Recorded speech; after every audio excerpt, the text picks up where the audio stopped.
السلام علیکم ورحمۃ اللہ وبرکاتہ ان الحمد للہ والصلاة والسلام علی سید الانبیاء وعلی آلہ وصحبہ اجمعین اما بعد فاعوذ باللہ من الشیطان الرجیم بسم اللہ الرحمن الرحیم۔ آج کے اس لیسن میں سورۃ آل عمران آیت 75 کا ترجمہ اور معنی کی مختصر سی وضاحت ہم پڑھتے ہیں اللہ کے حکم سے۔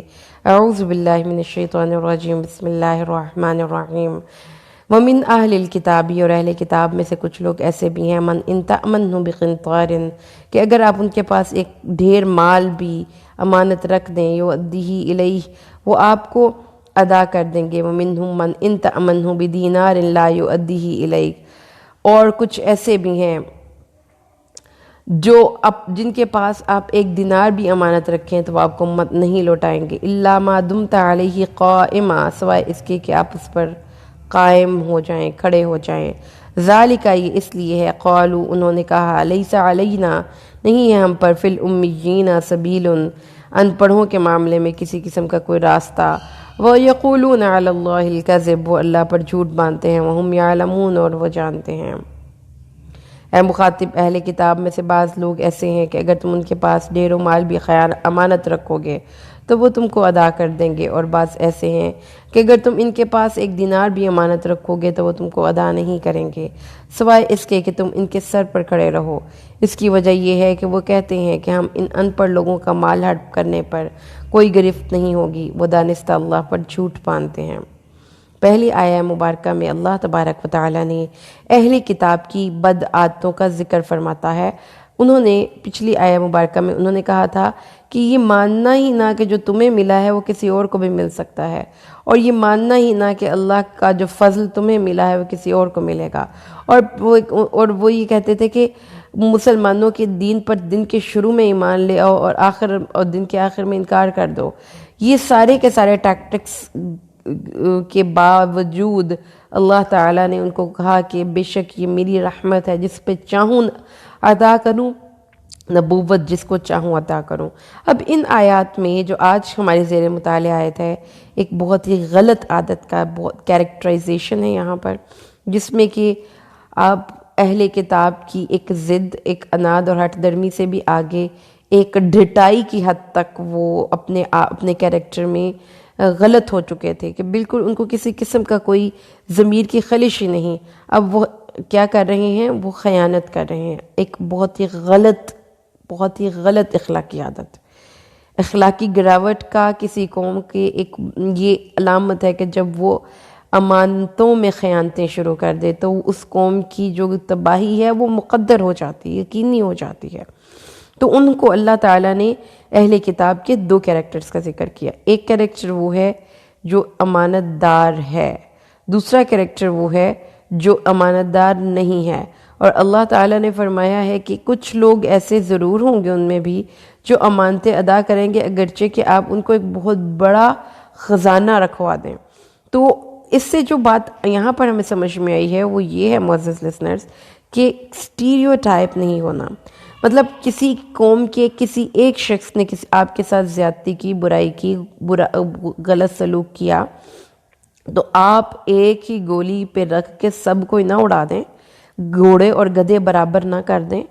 ہر قوم میں اچھے برے لوگ ہوتے ہیں، لہٰذا یہ قرآن پاک کا مقام ہمیں مسلمانوں کو انٹلیکچولی ایک انصاف پسندی کا حکم دے رہا ہے۔ یہ دیکھیں کہ مسلمانوں کے ساتھ بھی 21ویں صدی کے آغاز میں یہی ہوا۔ کچھ مسلمانوں کو الیگڈ کیا گیا، الزام لگایا گیا کہ انہوں نے پینٹاگون اور وائٹ سینٹر پر جو امریکہ میں 9/11 میں حملے کیے، ان بنیاد پر ایک اسٹیریوٹائپ کیا گیا تمام مسلمانوں کو، اور سب کے سب مسلمانوں کو انہوں نے ایک ہی توپ کے آگے رکھ کر گولے سے اڑا دیا کہ سب مسلمان ٹیررسٹ ہیں۔ تو یہ ایک جو سوچنے کا انداز ہے، قرآن پاک اس بات کو بھی یہاں پر ایڈریس کر رہا ہے۔ تو نفسیات کی ایک بہت بڑی چیز فیلڈ ہے جس میں کہ ہم یہ سمجھتے ہیں کہ ہم نہیں فرق کر پاتے، جب کسی قوم کا کوئی ایک بندہ ہمارے ساتھ برائی کرتا ہے تو ہم اس پوری قوم سے نفرت شروع کر دیتے ہیں۔ قرآن پاک نے ہمیں یہ بات سمجھائی ہے کہ ایسا نہیں کرنا چاہیے۔ give the devil his due even، کہ آپ اگر کوئی آپ کے ساتھ برائی کر رہا ہے، کسی ایک قوم کا، مثال کے طور پر گجرانوالہ کا کوئی بندہ ہے وہ آپ کے ساتھ کسی نے دھوکہ دہی کی تو اب آپ یہ کہنا شروع کر دیں کہ گجرانوالہ کے تو لوگ ہی نہیں صحیح ہوتے، تو یہ کہنا اسلام کے نقطہ نظر سے ٹھیک نہیں۔ قرآن پاک کے اس مقام پر اللہ تعالیٰ نے یہ بتایا ہے کہ ہم کسی بھی قوم میں کسی بھی شخص کو انڈیویجول گراؤنڈز پہ جج کریں گے، نہ کہ اسٹیریوٹائپ ہو کے پوری قوم کو ایک ہی طریقے سے جج کریں گے۔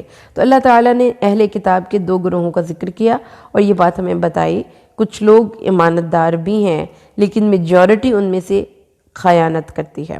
اب خیانت کرنے والے لوگوں کے پاس کیا چیز ہے؟ 1 دینار بھی ہوگا تو بھی لوٹائیں گے نہیں، مطلب اتنے ان کے اندر خیانت کا ایک عادت ہو چکی ہے ان کو، اور وہ اس پہ اس حد تک اپنے آپ کو اوکے کر چکے ہیں کہ ان کو یہ چیزیں بری ہی نہیں لگتی، یہاں تک کہ تم ما دمت علیہ قائمہ، اس جو خائن جس کو آپ نے اپنی پیسے یا چیز رکھوا دی، 1 دینار بھی رکھوا دیا، اس سے پیسے لینے کا طریقہ کار کیا ہے کہ اس بندے کے سر پہ سوار ہو جاؤ اور بار بار تقاضا کرتے رہو، بار بار تقاضا کرو اس کے سر پہ سوار ہو کے، تو شاید وہ واپس کر دے۔ لیکن اگر شرم میں رہ کے کہ میں نے اس کو کہا ہے، اس کو خود شرم چاہیے میرے پیسے واپس کر دے، تو وہ یہ کام نہیں کرے گا۔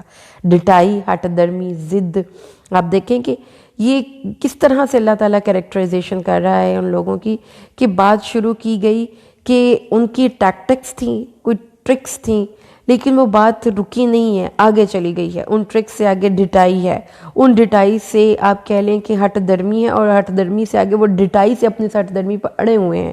کہتے کیا ہیں؟ یہ وہی والی بات ہے جو پیچھے ہے، وَلَا تُؤْمِنُوا إِلَّا لِمَن تَبِعَ دِينَكُمْ، یہ ماننا ہی نہ کہ تمہارے دین کے علاوہ کسی اور کو کوئی ہدایت بھی مل سکتی ہے۔ اور اب اسی ایک چیز کی آگے ایکسٹریم کیا ہے کہ اب وہ جرم کر رہے ہیں مسلمانوں کے خلاف اور ان کے پیسے کھا رہے ہیں اور اس کو جسٹیفائی کر رہے ہیں کہ ہمیں پتہ ہے کہ ان ان پڑھوں کا مال کھانے پر، ہمیں مال ہڑپ کرنے پر ہمیں کوئی جو ہے وہ گرفت نہیں کی جائے گی، کیونکہ ہم تو اللہ کے نحن ابناء اللہ واحباہ، ہم تو اللہ کے بڑے ہی محبوب ہیں اور بڑے ہی پیارے ہیں۔ لہٰذا اللہ تعالیٰ نے ہمیں یہ نہیں پوچھنا کہ یہ تو بیچارے غریب غربا سے لوگ ہیں، ان کا کوئی مقام ہی نہیں اللہ کی نظر میں، تو ان کا مال ہڑپ کرنے پر بھی اللہ تعالیٰ نے ہمیں کچھ گرفت نہیں کرنی۔ تو جو سیلف ایزمپشنز ہیں، یہ ایک ڈٹائی ہے، یہ ان کی ہٹ درمی ہے، یہ ان کی کرپشن ہے، مالی کرپشن ہے۔ ان ساری چیزوں کا واضح نتیجہ کیا نکلنا چاہیے؟ آپ خود سوچ کے بتائیے۔ اس کا نتیجہ یقیناً یہی نکلنا چاہیے کہ ایسی قومیں تنزلی اور بیکورڈنس اور تباہی اور بربادی کے گھڑوں میں جا کے رہیں، کیونکہ قومیں، میری بات کو دھیان سے سنیے گا، کہ قومیں کسی ٹیکنالوجی کی بیس پہ ترقی نہیں کرتی، بلڈنگز کی بیس پہ ترقی نہیں کرتی، قومیں انسانوں کی بیس پہ ترقی کرتی ہیں۔ جس قوم کے انسان اپنے آپ کو لیڈر ثابت کرنے کے اہل ہی نہ ہوں، جس قوم کے انسانوں کے اندر اخلاقی گراوٹ کا عالم یہ ہو کہ وہ اپنی برائی پہ فخر کریں، اترائیں اور اس کو جسٹیفائی کریں، اس قوم کو اللہ تعالیٰ کیسے نواز سکتا ہے؟ اس کا اصول تو جیسا ہم نے بنی اسرائیل کے واقعے میں بھی پڑھا تھا، جب ہم نے پہلے پارے میں پڑھا تھا، کہ جیسے دنیا میں گریویٹیشنل فورس ہے، پتھر اوپر سے نیچے پھینکیں گے تو وہ نیچے ہی آئے گا، وہ فضا میں معلق نہیں ہو سکتا۔ اصول ہیں اس دنیا کو چلانے کے۔ سورج مشرق سے ہی طلوع ہوتا ہے، اس کا وہی ایک ٹائم ہے، وہی ایک مقدار ہے۔ اسی طریقے سے قوموں کے عروج اور زوال کی بھی کچھ اصول ہیں۔ وہ اصول جو بھی قوم کو اڈاپٹ کرے گی، اللہ تعالیٰ نے یہ نہیں دیکھنا کہ یہ مسلمان ہے تو اس کو نواز دو اور یہ کافر ہے تو اس کو نوازنا نہیں۔ جس قوم نے ان اصولوں پر عمل کیا وہ اوپر جائے گی، اور جس قوم نے ان اصولوں کو چھوڑ دیا وہ نیچے جائے گی۔ تو آج دیکھ لیں مسلمانوں کی تنزلی کی وجہ کیا ہے، ہماری پاکستانی قوم کی بحیثیت ایک قوم تنزلی کی وجہ کیا ہے، کہ ہم کرپشن کو اوکے سمجھتے ہیں۔ کوئی بھی انسان کہیں پہ بھی ہے، اس کو کرپشن کا موقع ملے، وہ 2 روپے کی ہو، وہ 10 روپے کی ہو، 20 روپے کی ہو، وہ 20 لاکھ کی ہو، وہ 20 کروڑ کی ہو۔ آپ اپنے ایک سماجی رویے پہ ذرا غور کریں تو ہم کرپشن کرنا بالکل جائز سمجھتے ہیں۔ اگر آپ کے سامنے ایک ایکسٹرا ٹیشو پیپرز پڑے ہیں اور آپ اس کو اٹھا کر اپنے بیگ میں ڈال رہے ہیں، یا آپ کسی جگہ پر گئے ہیں اور وہاں پر آپ نے واش روم یوز کرنے کے بعد اس کو اچھے طریقے سے واش نہیں کیا، یہ پانی نہیں بہایا، تو اس کا مطلب یہ ہے کہ آپ اپنی سماجی ذمہ داریوں سے آگاہ نہیں ہیں۔ لہٰذا جب آپ کو موقع ملے گا تو آپ دوسروں کا حق ماریں گے اور دوسرے انسانوں کا حق خود رکھ کر اپنی اس چیز کو اوکے سمجھیں گے۔ تو اللہ تعالیٰ نے یہ بات اس چیز کو ناپسند کیا۔ رسول صلی اللہ علیہ وسلم اپنے ہر خطبے میں کہا کرتے تھے کہ اس شخص میں کوئی ایمان نہیں جس میں امانت داری نہیں۔ آپ صلی اللہ علیہ وسلم نے ارشاد فرمایا کہ جو شخص امانت میں خیانت کرتا ہے اور جو شخص جھوٹ بولتا ہے بات کرتے وقت اور جو شخص وعدہ خلافی کرتا ہے وہ شخص منافق ہے۔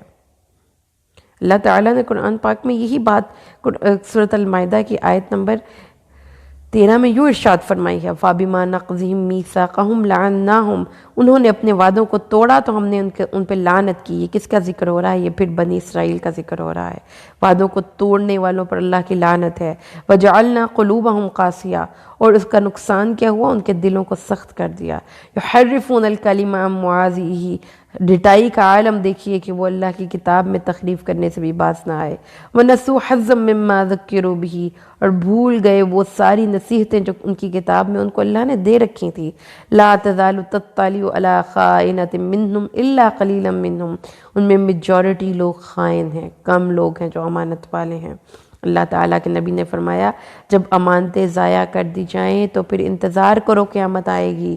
صحابہ نے پوچھا ہے نبی، اللہ کے نبی امانت کیسے ضائع کر دی جائے گی؟ فرمایا کہ جب عہدے نااہل لوگوں کے سپرد کر دیے جائیں۔ تو اللہ تبارک و تعالیٰ فرماتا ہے کہ ایسی اس صورتحال میں پھر قیامت کا آنا یقینی ہے۔ پھر اللہ تعالیٰ نے فرمایا کہ ایک اور مقام پر قرآن پاک میں اللہ تعالیٰ فرماتا ہے ان اللہ لا یہدی کید الخائنین، جو خیانت کرنے والوں کی ایک پوری کی پوری سکیمز ہوتی ہیں اللہ تعالیٰ ان کو کبھی بھی کامیاب نہیں کرتا۔ قرآن پاک میں ایک اور مقام پر اللہ فرماتا ہے یعلم خائنۃ الاعین وما تخفی الصدور، یہ نہیں ہے کہ ہماری کوئی مالی خیانت اللہ کی نظر میں ہے، اللہ کی نظر میں ہماری آنکھوں کی بھی خیانت ہے۔ ہر وہ کام، ہر وہ ذمہ داری جو اللہ نے کسی کو دے دی اور وہ اس ذمہ داری سے عہدہ برا نہیں ہوتا، وہ ڈنڈی مار جاتا ہے، وہ اللہ کی نظر میں مجرم ہے۔ کلکم رائن وکلکم مسئول عن رعیتہ، تم میں سے ہر انسان راعی ہے اور ہر انسان کو اپنی رعیت کے بارے میں جواب طلبی کی جائے گی۔ اللہ تعالیٰ نے قرآن پاک میں یہ بات ہمیں سمجھائی اور بتائی ہے کہ جو لوگ اس قسم کی حرکتیں کرتے ہیں اللہ تعالیٰ ایسے لوگوں کو نہیں پسند کرتا، اللہ تعالیٰ خائنین کو پسند نہیں کرتا، اللہ خائنین کے کام میں کسی قسم کی برکت نہیں ڈالتا۔ وہ پیسہ جو خیانت کے ذریعے انہوں نے لے لیا وہ محق ہو جائے گا، وہ محو ہو جائے گا، وہ بے برکت ہے، وہ جس مال میں شامل ہوگا وہ مال خراب ہو جائے گا۔ تو یہ بات سمجھ لیجئے، بہت اہم اور پتے کی بات ہے کہ ایک شہید کو اللہ تبارک و تعالیٰ نے خیانتیں معاف نہیں کرنی۔ شہید جو کہ اللہ کے راستے میں اپنی جان کا نذرانہ پیش کر کے دنیا سے گیا، اس کو وہ معاف نہیں جو اس نے کسی کا حق رکھا ہوا، اس کو نہیں معاف جب تک کہ وہ بندہ نہ معاف کر دے جس کی امانت میں خیانت کی گئی ہے۔ تو اسی لیے اللہ تبارک و تعالیٰ نے ہمیں یہ بات یہاں پہ سمجھائی اور بتائی، اور بار بار ہم پڑھیں گے بنو اسرائیل کا واقعہ، ہم بار بار پڑھیں گے اور ان کی اخلاقی گراوٹ کا واقعہ بار بار پڑھیں گے، جو یہ اس چیز کی علامت ہے کہ اللہ بتاتا ہے کہ کیوں قوموں میں کچھ قومیں تباہی و بربادی کے گھروں میں جا گرتی ہیں۔ یہ جو امانت داری ہے یہ ایک بہت بڑا وصف ہے۔ رسول صلی اللہ علیہ وسلم کے پاس امانتیں تھیں ان کی قوم کے لوگوں کی، اس وقت جب ان کی قوم ان کے گھر کا محاصرہ کر رہی ہے ان کو قتل کرنے کے لیے، اس وقت بھی رسول صلی اللہ علیہ وسلم نے اپنی امانتیں دے کر حضرت علی کو اپنے بستر پہ لٹا کر ان کو حکم دے کر گئے کہ یہ امانتیں ان کے صاحب امانت کے حوالے کر کے پھر مدینہ کے لیے ہجرت کرنی ہے آپ نے۔ تو یہ بات ہمیں بھی سمجھ لینی چاہیے کہ رسول صلی اللہ علیہ وسلم ہمارے نبی صادق اور امین تھے۔ آپ صلی اللہ علیہ وسلم ایک ایسے شخص اور ایک ایسے کیریکٹر کو دنیا کے سامنے انٹروڈیوس کرواتے ہیں جو ان کی بھی امانتوں کی حفاظت کرتا ہے، جو ان کے دشمن ہیں، اور ان کی امانت داری کی دلیل ان کی امانت داری کے بارے میں گواہی ان لوگوں نے بھی دی جو ان کی جان کے دشمن تھے۔ تو اس لیے اللہ تعالیٰ کے نبی کی دعاؤں میں یہ دعا تھی اللہ کہ میں تجھ سے خیانت سے بچاؤ کا، اعوذ، اے اللہ میں پناہ مانگتی ہوں تجھ سے خیانت سے، یا اللہ میری آنکھوں کو خیانت سے بچا اور میرے دل کو خیانت سے بچا۔ اللہ تبارک و تعالیٰ سے دعا کیجئے اللہ تعالیٰ ان اچھی اخلاقی عادات کو ہمارے اندر پیدا کرے اور ہمیں ان کے لیے سیریس گراؤنڈ پہ دعائیں کرنے کی کوشش اور کوششیں کرنے والا بنائے۔ آمین۔ بارک اللہ لی ولکم فی القرآن الحکیم ونفعنی وإیاکم بالآیات والذکر الحکیم۔ السلام علیکم ورحمۃ اللہ وبرکاتہ۔